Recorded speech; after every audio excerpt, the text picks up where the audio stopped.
being a woman in tech has been quite challenging for you? It's a good question, Emma.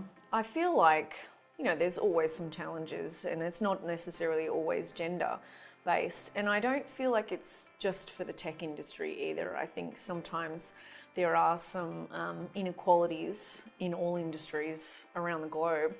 And a story I'd love to share with you, something that happened to me, it was 2012, I'd become a manager for the first time, and I went out to visit a customer with a tall male colleague who was in my team. So I was his direct manager, and we met with a male customer who directly spoke to my male colleague, like he was the more senior person in this meeting. And I didn't kind of get too dismayed about it. It's something that is unconscious most of the time, but it did kind of pull it out to the surface for me. And there are many of these kind of tough situations I'm sure most women have had to deal with in any industry, right?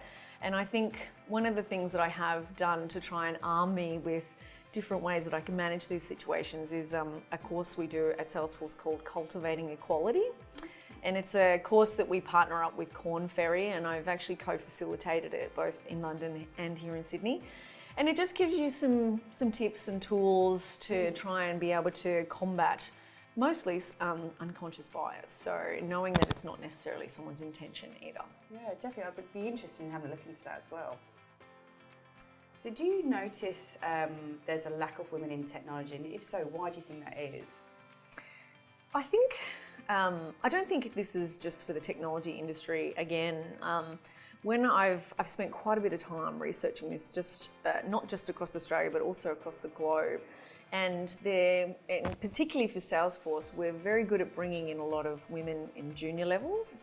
And there seems to be a little bit of a drop-off around that medium to sort of senior level.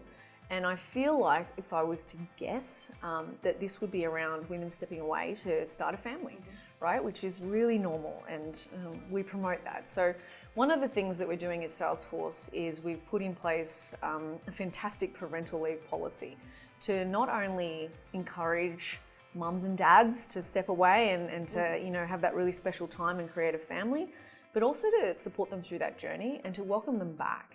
So we do both primary and secondary caregiver policies, and we also have slow returns that people can come back 3 to 4 days a week for the following year after they've taken their break. So we hope that we'll be able to see an uptick in women across all different segments, across Salesforce specifically. But I think we've still got a lot of work to do.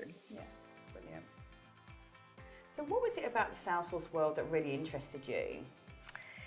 So it was actually a colleague of mine that I'd worked at Oracle, and he had left and gone to Salesforce, and we were great friends. And I bumped into him one day, and the way he was telling me about Salesforce and the products and how amazing it was to demonstrate and how he could have such a big impact with his customers, it really inspired me. And so I took the next few steps to interview with Salesforce and was really amazed by what they had to offer. And interestingly enough, I actually knocked back their first offer. I know, and I love to share that because I love for people to know that you should know your own worth, and they did come back with a counter offer, which I of course accepted. So and I've never looked back. Yeah, good for you. So for someone who's a graduate or someone who's wanting to transition their career, into Salesforce, what advice would you give them?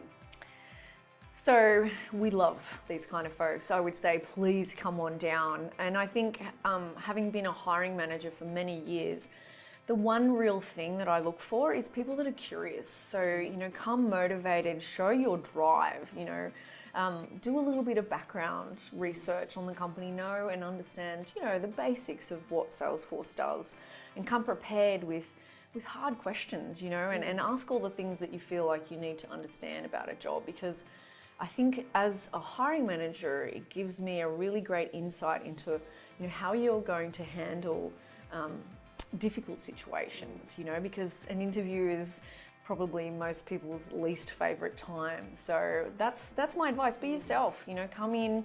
We love authentic people who are curious and want to be able to understand more. Brilliant.